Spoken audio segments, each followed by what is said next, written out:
So now I would like to read the land acknowledgement to acknowledge the land on which the University of Toronto operates. For thousands of years, it has been the traditional land of Huron-Wendat, the Seneca, and the Mississaugas of the Credit. Today, this meeting place is still home to many Indigenous people from across Turtle Island, and we're grateful for the opportunity to work on this land. As I said, it's an exciting moment to be here together in person, but also let's not forget our online audience. For the past 2.5 years, we remained a community thanks to Zoom, and we stay a community now thanks to Zoom and in person. So welcome to those of you who see me through the screen. To those of you who are here, thank you for wearing your masks. I took mine off, but I'll put it right back on to protect our vulnerable members. And also protect you, like from me. I just came from Kazakhstan yesterday. You don't want to know, how things are with quarantine and things there. Professor Larissa Remennick is opening today the first part of the 3-part Shoshana Shier Distinguished Lecture Series. Unfortunately, I have to report that Milton Shier has passed away this weekend. And his family is not here with us, but we miss Milton, and he's been here for many years attending the lectures as well. Shier Professorship has been established here in 1994 to honor his late wife, Shoshana Shier, and his presence is dearly missed by all of us at the center and the community. And our thoughts are with Joseph Shier and his family during this difficult time. We were inspired by Milton and his presence here, and we definitely benefit from his vision and his legacy for Jewish studies here at the University of Toronto. Now, the world has changed a lot since we've seen each other in person. Don't worry, I'm not providing you an alternative lecture. But I do want to say that I just, in Kazakhstan, everyone was mourning the death of Queen Elizabeth II, for example, and Uzbekistan too. And, so it seems like we see the end of a era and coming of a new era. And of course, we were all shaken and still are shaken by the ongoing war in Ukraine. Given the long history of vibrance of Jewish life in Ukraine, Poland, and Russia, areas of the former Soviet Union that are still impacted by the war, the topic of our Shier lectures today seems especially timely. And our guest, the eminent scholar, professor of social history and sociology and migration experiences of Russian, Soviet, and post-Soviet Jews in Israel and the West, Professor Larissa Remennick, professor at Bar-Ilan University, seems especially timely. So Professor Remennick is professor of sociology and the former chair of the Department of Sociology at Bar-Ilan. She's been there since 1994, a few years after she had immigrated to Israel from Russia. Over the past 20 years, Professor Remennick has conducted and published multiple studies on various aspects of Soviet immigration to Israel and post-Soviet immigration to Israel as well, including health and well-being, gender and family dynamics. Her work on women's health among immigrants, for example, was groundbreaking for the field. She also studied language patterns, cultural encounters between Russian Israelis and other Israeli groups. And her publications are, we counted here, over 147 and counting. Professor Remennick is here in Toronto for almost a month to conduct additional research. So we all can benefit from her expertise now and also during these weeks that she's here with us. So today her lecture is entitled Immigration to Israel from the Jewish National Shelter to Attractive Global Destination. Professor Remennick will meet with us again on Wednesday, September 14th, here in this room, and will give at 4 p.m. and will deliver her second lecture, and the third time on the Thursday, September 22nd, in GHB 318, which is a room upstairs. Okay, so promise I'm passing this microphone to Larissa in just 1 second. So if you housekeeping things to keep us going, so turn off your phone on, no, don't turn off your phones, too much stuff. Put it on silent, at least today, especially because we're also doing the dual delivery. When we have questions, the grad students get priority in asking, those who are here and those of you who are online. And if you are listening to us online, please type your questions in the chat. We're going to read them for the audience and our speaker will answer them when they come in. Also, please note that we are recording the lecture and later it will be shared on YouTube. Okay, I'm done speaking now. Professor Remennick, welcome.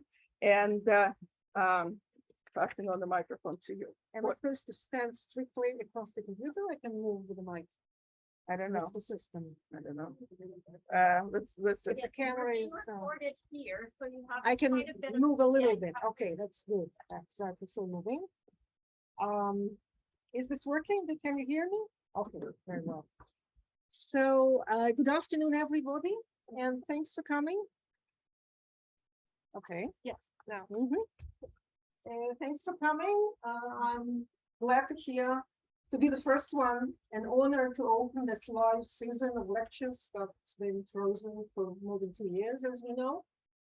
And I'm glad to be back in Toronto, where I spent many happy months on academic sabbaticals back in the late 90s, and was on return visits for conferences and for my research on Russian Jewish immigration to this country.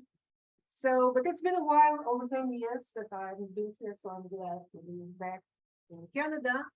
And I will start with a few brief remarks about myself and my standpoint in the series of lectures that I'm going to deliver as a preface to the concept of that series of talks, which are very challenging, of course, because I have to squeeze like 75 years of very complicated and controversial social history of my adopted country into 3 50-minute talks, but I will try my best.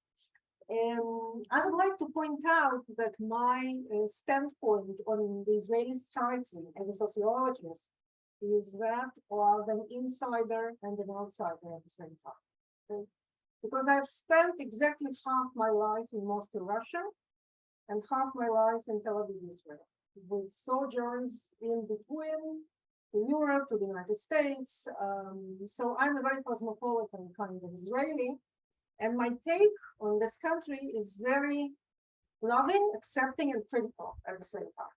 Okay, so you will hear across lectures that I would try to come forward very openly with complexities, with schisms, with conflicts. But I will try to convince you that super diversity of the Israeli society that's only growing is a strength and not just a liability.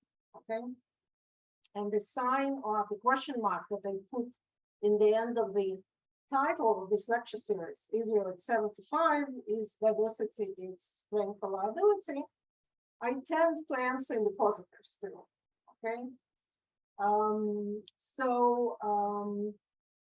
That, and then the second point that is, I kept thinking yesterday while I strolled the campus at the University of Toronto, that I see many parallels between the Israeli society and the Canadian society, and the city of Toronto specifically, given that both are becoming what they call majority-minority society or culture.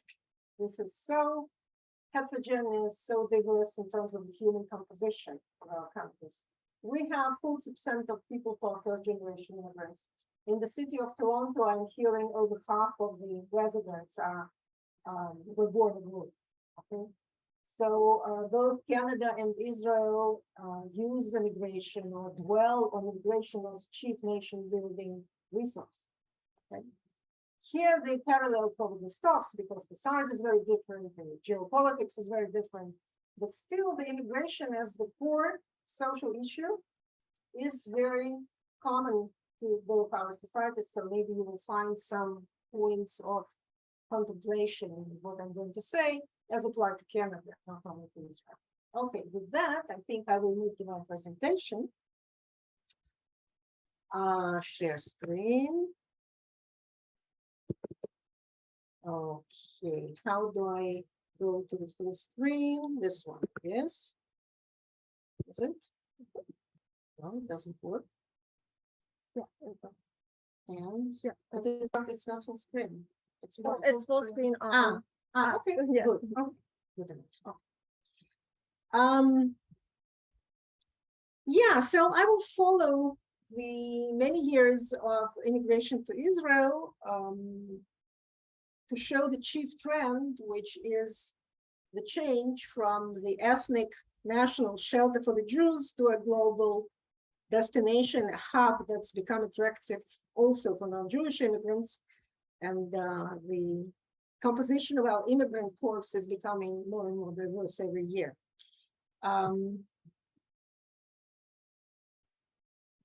Okay, this is something that they suggest that I do, but I don't need it. Okay, no. Okay. My key argument is going to be like this.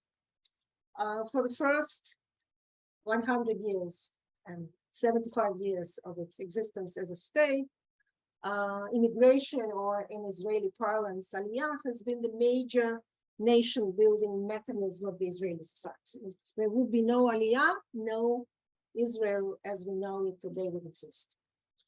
Although the importance of aliyah has been shrinking over the last 30, 40 years, it is still a very important resource for our shared future in the Middle East, let's say. I will overview the historic context, turning points, and major source countries of Olim, which is the brief for people who came to Israel as new immigrants, Aliyah and Olim. By the way, how many of you have any basic knowledge of Hebrew, maybe? Oh, good. So you would recognize some of the words that I would be saying. And how many of you have any personal experience with Israel, like having family there, traveling there?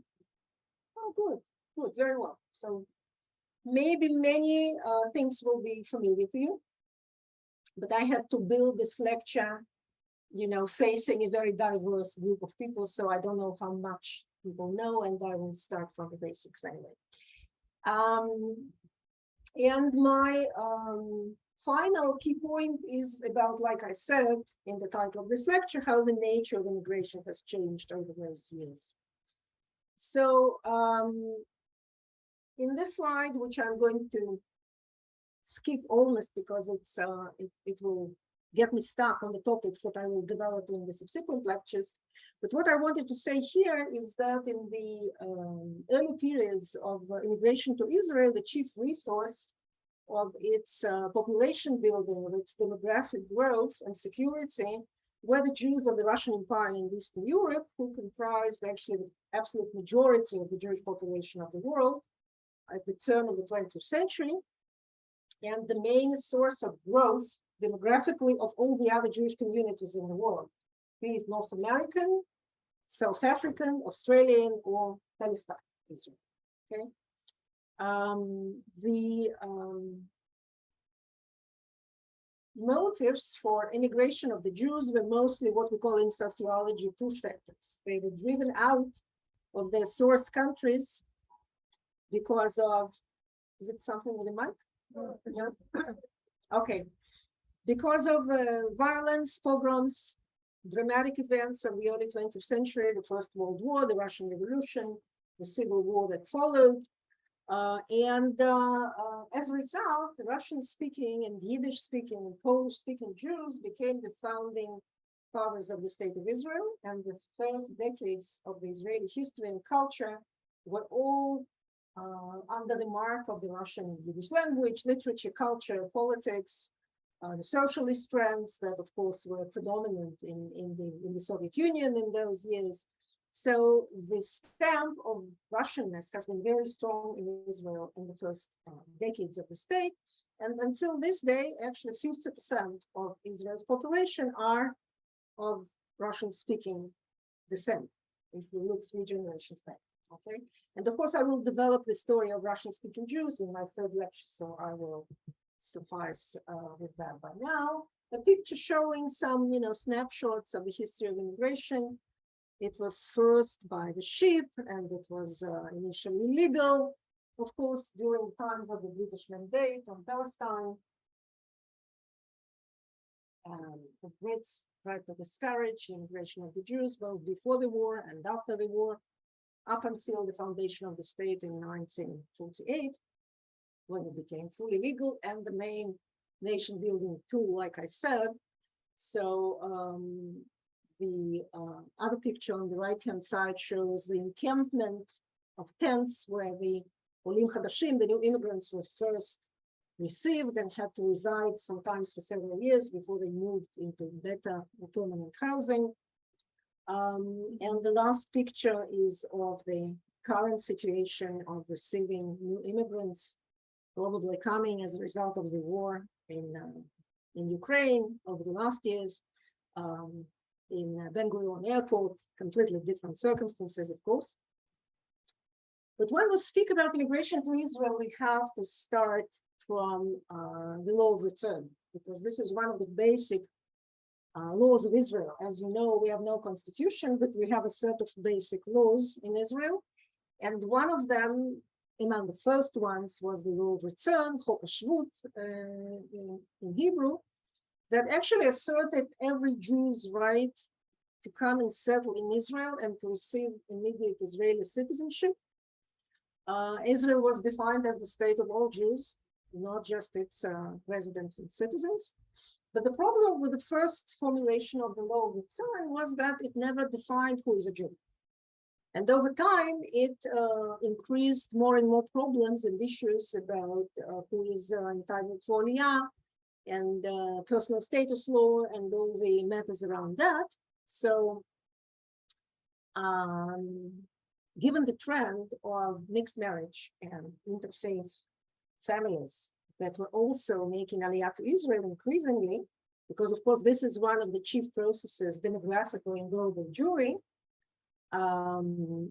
the issue of who is a Jew and who is entitled had to be defined, and that was done in the second edition of the Law of Return in 1970, and Jews were defined in it according to the halakhic criterion, the religious criterion of those who are born from a Jewish mother or underwent Orthodox conversion. But for the purposes of Aliyah, the definition was much more expansive. It included also children and grandchildren of Jews on both sides, paternal and maternal, and their immediate family.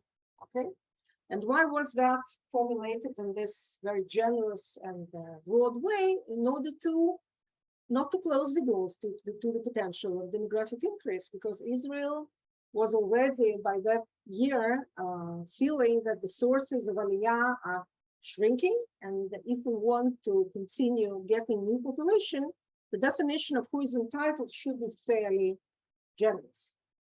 And this is one of the reasons, this gap between the religious definition of who is Jewish and the definition of the law of return, who can become a Chadash, who can come and settle in Israel. This is one of the major reasons of conflicts and drifts between the legal, civil, and religious authorities in Israel, and the limitation in rights of the people who are entitled for immigration to Israel, who can come and settle and be citizens, but are not entitled for the religious rights, okay, of marriage, divorce, reunification with their non-Jewish family members, etc. I think I will go very briefly over this slide because it will get me stuck. I described here the main historic waves of Aliyah. The point I wanted to make in this slide was that most waves of Aliyah were driven by trouble. People were fleeing conflicts, pogroms, poverty, discrimination, very often from very bad circumstances and having no other choice. Like when we speak about the huge immigration wave of the Jews, starting from the end of the 19th century and the beginning of the 20th century, 40 years between the assassination of Alexander II and the end of the First World War, The majority, absolute majority of the Jews opted for America, for the Golden Medina, of course, America and Canada, and only those who could not afford the journey because it was very difficult and expensive, went to Palestine as the second, third, fourth best, okay? Because it was a desolate, poor land without any economy back then, okay? But still, it played a certain role as a refuge for those who had no other choice of shelter. The same was true about the Jewish German Jews who were fleeing the Nazi regime in the 30s. Most of them wanted to go to England, the United States, or South America. Those who had no other option came to Palestine and suffered there greatly for many years.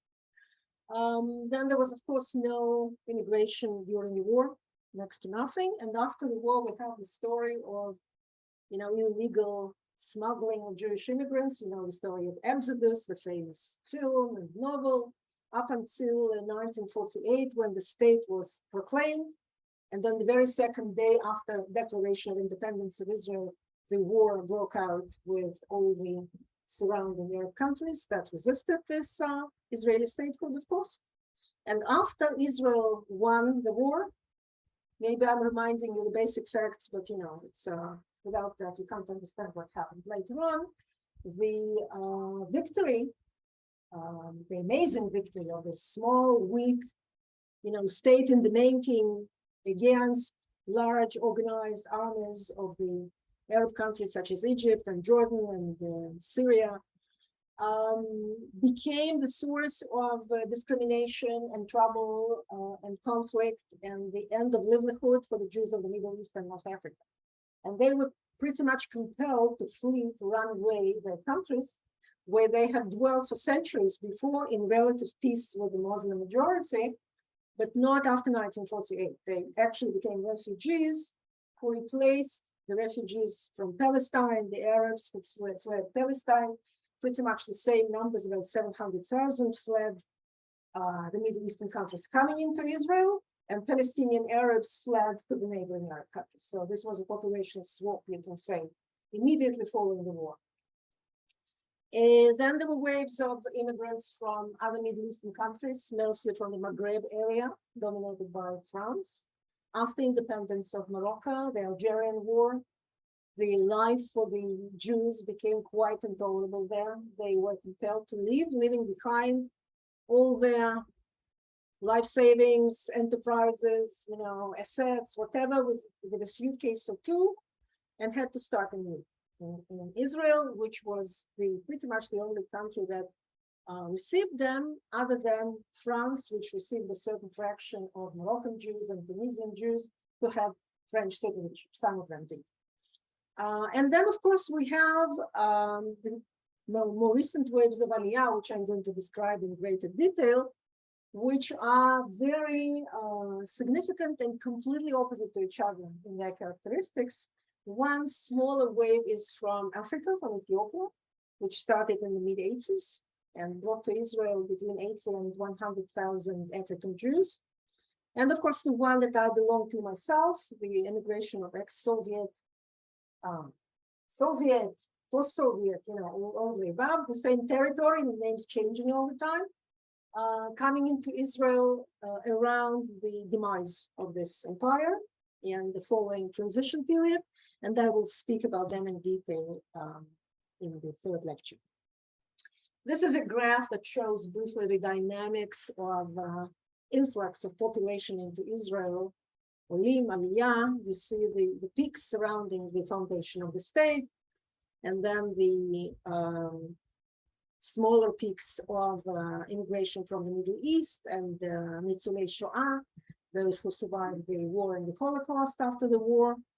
And then we have a major peak in the 90s from the former Soviet Union, and then the line is quite flat, and ever since the beginning of the new millennium, we had anywhere between 20 and 35,000 immigrants a year, which is considered not a big number.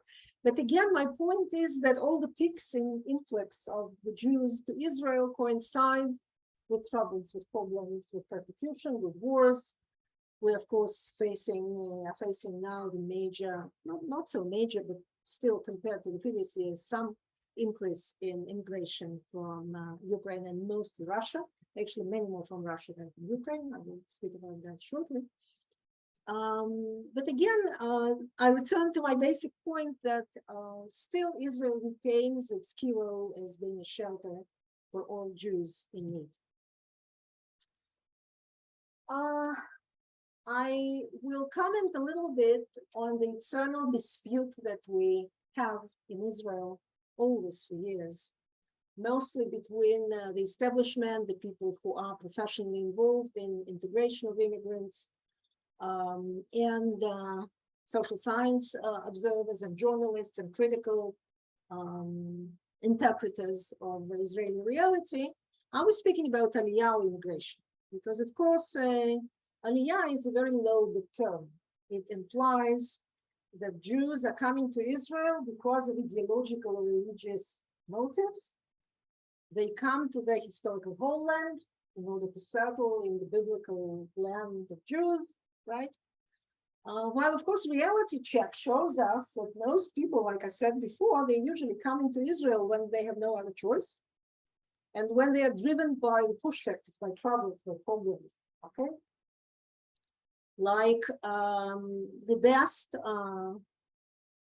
substantiation of the sheltered nature of the Israeli immigration experience is the fact that about 93% of all immigrants who came to Israel ever come from problematic source countries, okay? From Eastern Europe, from North Africa, from the Middle East, from Ethiopia, and only 5 to 7% actually originate in wealthy Western societies like Canada or United States or Britain or France, right? Which are really olim, which are really driven by the wish to live in the Jewish state, you know, to contribute to the Jewish state, to live amongst the Jews, etc., etc. So the homecoming, my thesis, and I'm usually getting a lot of backfire when I say this, particularly in official audiences in Israel, I believe that the last point on the graph, that the expectation of homecoming that is often fostered in potential olim by the agencies like Sochnut and Nativ and all the, you know, official organizations that procure for potential aliyah, and they sell dreams, you know, to potential olim chadashim when they come and face a very difficult reality, because immigration to Israel is no different from any other immigration. Despite it's being called aliyah, which means ascent, going up to a higher place, to a better life, ostensibly. But basically, both in terms of its motives, like I said, it's mostly push factors, and the wish to improve the life for themselves and their children. And in terms of what happens when you settle in the Holy Land, what kind of difficulties you face, how protracted and conflicted is the integration process, how difficult it is to learn the language and become part of the Israeli society, right? And Israeli immigration experience is no different from any other immigration experience of Chinese in Canada, or Africans in France, or Ukrainians in now in Berlin or any other place where they are fleeing. Okay, and this is the thesis that our official establishment doesn't like.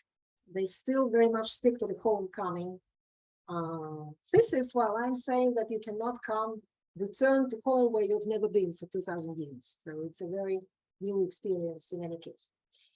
Now, what do we have in Israel as an ultimate immigrant society? Just a couple of sociological bullets, you know, a snapshot of some key features of our society as the one that's completely built of immigrants.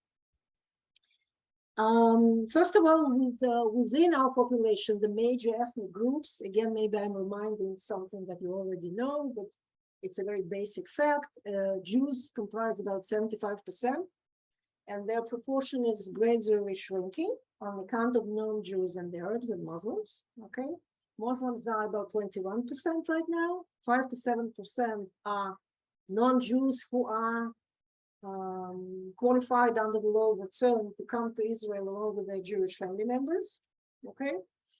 And we have also fractions of immigrants who come for work and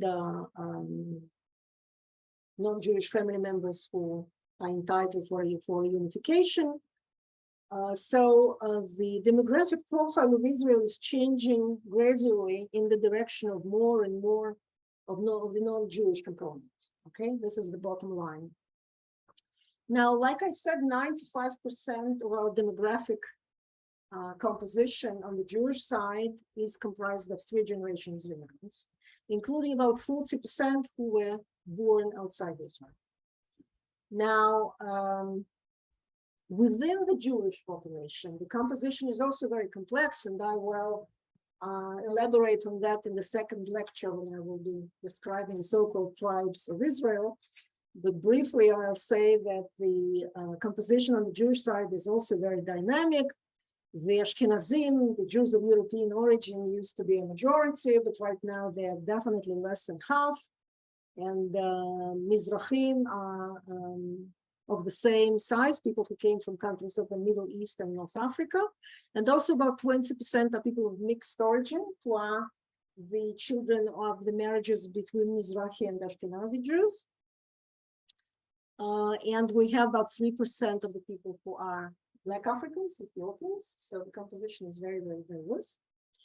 Now, besides the Jewish population, we have about 100,000 of people who are immigrants who entered on different reasons or clauses. Many of them are labor migrants, both regular and irregular. And we also have a set of minority Jewish communities that are whose status in Israel is often challenged and conflicted with the chief rabbinate that does not always recognize their Jewish origin, like, for example, the Black Hebrews who live in Dimona, African Americans who adopted Judaism and moved to Israel, some Jewish communities from China and Africa and India. So we have this extreme ethnocultural diversity, of course, that's comparable to that of the American society, Canadian society to some extent. I think more or less diverse than Israel. We have very definite immigrant source countries. We have more origins than you have. So this is some illustration of what our street life looks like with this very, very diverse crowd. On the Independence Day, probably judging by the fact that there are Israeli flags out there. And this is just a group of young people marching and strolling the streets of Jerusalem of any, skin color palette is very broad. And this, of course, this caricature exemplifies one of the chief conflicts that I will elaborate more on during the next lecture about religion and religious Israelis and their secular brethren. This is a hipster guy from Tel Aviv, and this is an ultra-Orthodox guy from Jerusalem, of Bnei Brak, probably, and they do not like each other, as you can see from their backs turned to each other. How much time do I have left? 20 minutes. Okay, so I'll try to be brief in the remainder. Religious landscape. Of course, it's very, very central, this topic. Israel is defined as Jewish and democratic state. And Jews are the so-called titular or founding nation. And religion is not separate from the state, which is a unique feature of the Israeli polity. Very different from most democratic societies that we know. Religion and the state are intertwined, merged, you can say, and with 3 main religions recognized by Israeli law, of course, Judaism, Christianity, and Islam. Islam and Christianity have autonomous rights, and they can, of course, practice their rituals and rites. And as a result of very fundamental presence of rabbinical authorities in all aspects of Israeli daily life and politics and regulations. We have, of course, chief rabbinate, rabbinical courts, ministry of religion, religious parties in the Knesset, and they control many, many aspects of individual lives, especially in personal status determination, like matters of marriage, divorce, burial, and definition of Jewishness. For that reason, there is no civil marriage in Israel. This is a fact that seems quite striking to many people. And I find it very difficult to comply with for many years. In Israel, there is no civil marriage. In Israel, everyone has to marry by their religious affiliation. And if they are secular or atheist, which happens to exist as well, they still have to comply, or to go marry abroad and bring their marital certificate to Israel and have it registered with the Minister of the Interior, which is an option, of course, but it costs money. It's not always easy. So quite many Israelis need to leave their country in order to get married. So they are devoted to the very basic civil right, being citizens at the time, right? Which causes a lot of resentment, particularly among Russian-speaking Israelis, many of whom are not recognized as Halachic Jews and cannot marry in Israel. The demographic composition by religious observance, approximately, nobody knows exactly, but the approximate proportions are like this. About 12% are Haredi, ultra-Orthodox, and this number is growing all the time because there's super high fertility and very large families, okay? 25% other Orthodox Jews, including the religious Zionists, modern Orthodox. About 40% define themselves as traditionalists, Masorati, and only under 25%, a shrinking minority and endangered species, are Chilonim or atheists like myself. Okay, we are less and less of this. Now, conservative and reform Judaism, that is, of course, very predominant in North America and in many parts of Europe, is very minor presence in Israel, but it's growing a little bit. And there's a lot of fights around the political influence and the rituals. We know about the women of the wall. There's a permanent conflict about who and how can pray near the Western Wall in Jerusalem. But they, and also the Chilonim who are trying to reclaim Judaism, for the people who are not Orthodox, okay, the Jewish renewal movement, so-called, the Yahadut HaMitchadeshet, multiple groups of secular Israelis who are looking for their own alternative way to the Jewish, and do not agree to, for the Orthodox rabbinate to define for them what being Jewish means and must mean. Again, an illustration, we have this crowd of Christians at the Jordan River at the christening, the baptism point of Jordan, who come to relive the ritual in white clothes, a very popular place in southern Israel. We have the women of the wall, the Reform women, including Reform rabbis who are praying near the wall. And another scene from Jerusalem, mosaic and Muslim and Orthodox Jew speaking to each other, which is not very common, frankly. And the Muslims who are praying near the major mosque on the Temple Mount.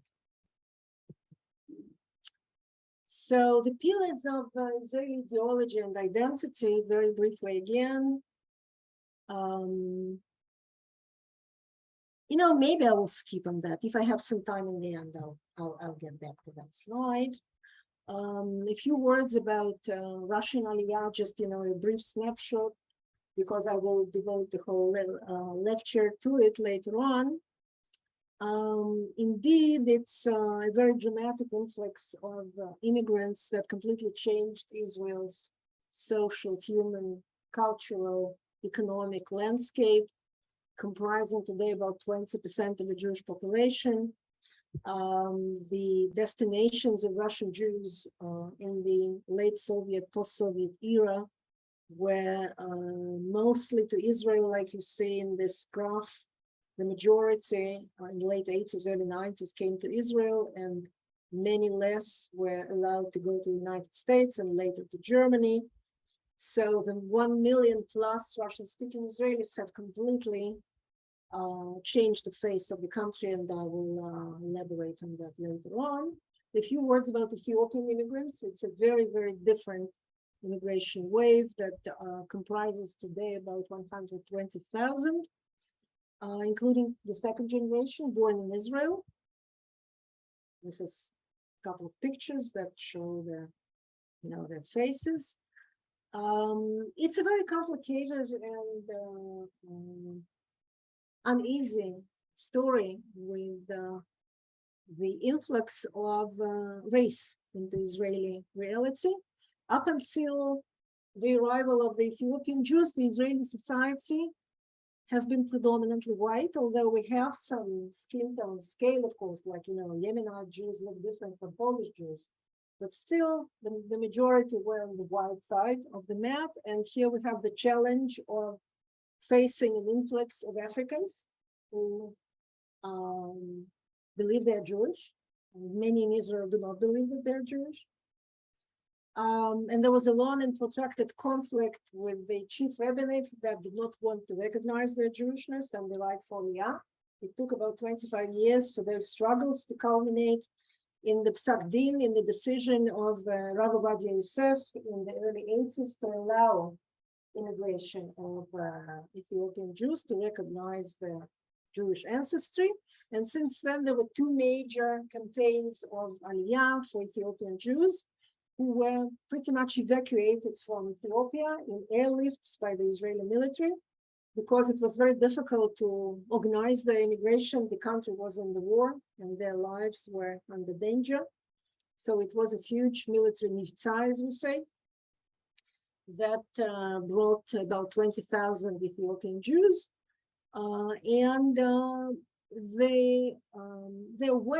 Their route into Israeli society has been very complicated, to say the least.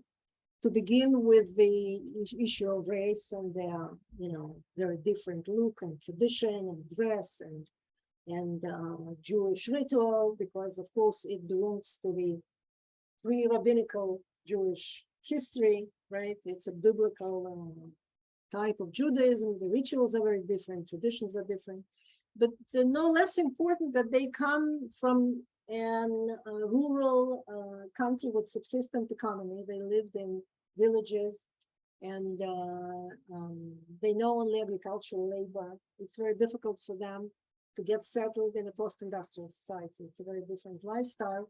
And what we call human capital, the ability to offer marketable skills on the Israeli labor market, is close to zero used to be close to zero for the first generation of Ethiopian Jews.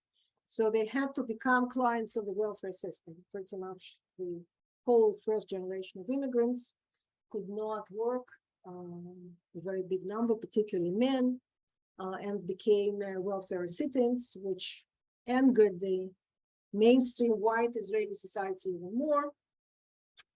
But what I want to say, again, I can maybe elaborate and answer your questions if you have any in the end. The generation of the parents took this challenge silently. They suffered a lot to come to Israel, and they suffered a lot being in Israel and getting settled into the Israeli society. But they were quiet, they never protested.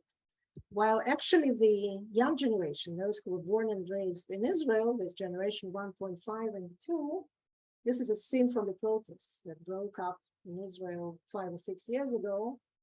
And the young generation has a very different mindset.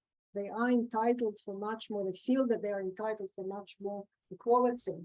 And they oppose discrimination, they oppose police violence, that is quite common.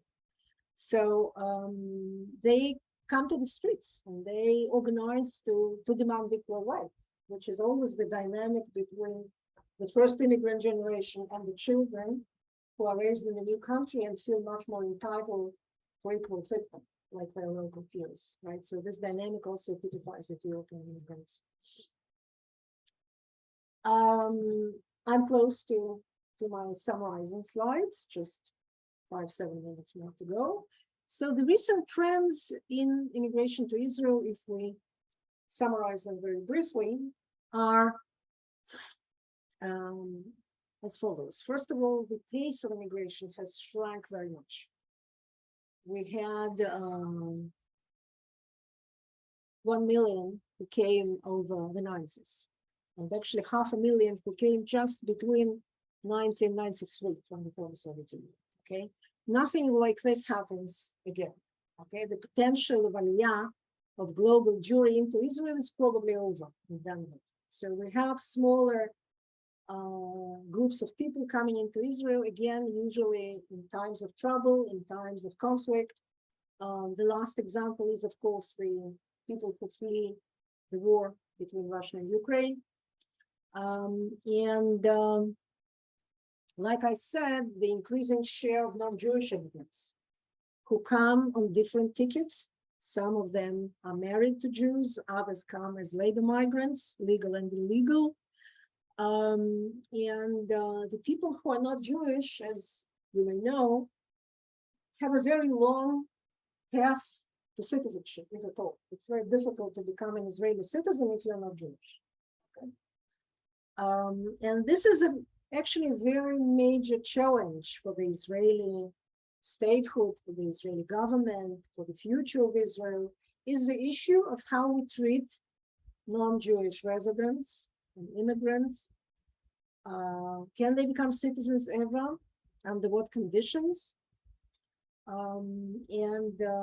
always say that the law of return, which is actually the only basic law that regulates immigration into Israel, we have no other statute that regulates the rules about who and why can come to Israel. The situation is really dated. The immigration laws of Israel have to be changed, updated, in line with new realities, because we have very different kinds of people who want and ask to come to Israel, who are de facto already in the country by all kinds of means, including the irregular or illegal means. Yeah. And so their status has to be somehow acknowledged, and their basic human rights have to be provided for. And for that, we need to recall the whole set of immigration rules and laws. And this is a major challenge that we're facing right now. So the key take-home points or messages from this lecture.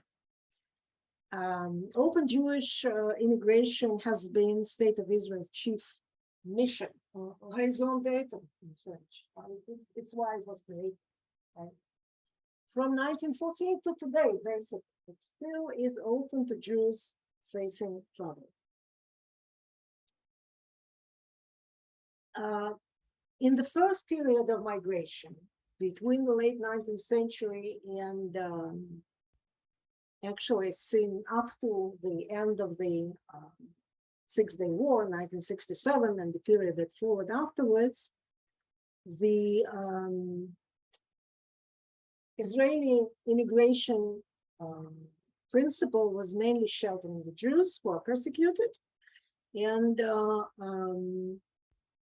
after the Six-Day War, starting from the early 70s, Israel became much more attractive as an immigrant destination, also for Jews who come from more wealthy and Western nations, and the existence of the state, its future, became much more certain, and the hopes were driving the influx of immigrants, particularly in the 70s, from America, from Argentina, from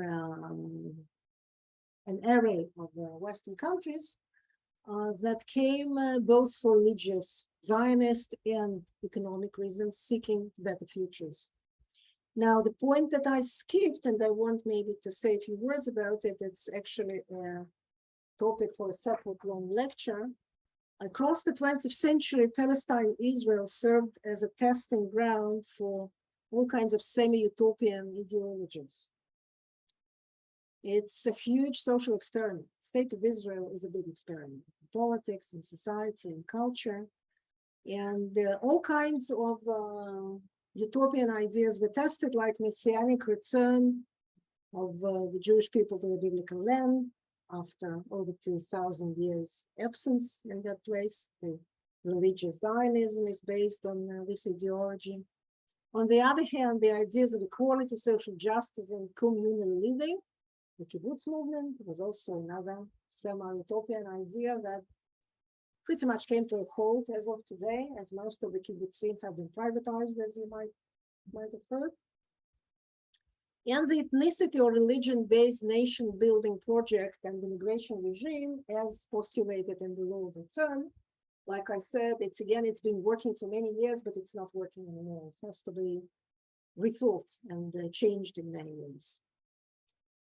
So today, Israel attracts migrants who are both seeking shelter from wars and conflict, and also all kinds of potential labor migrants and people who are seeking economic prosperity. We are known, of course, as so-called startup nation with a very developed technology sector, medicine, agriculture. So the diversity and the mix of very different motivations and very different origins and kinds of people that we are inviting as newcomers, as residents, as potential citizens is super diverse, and it's going to be even more diverse. And like I said, this requires contemplation and action from our state makers. Thank you.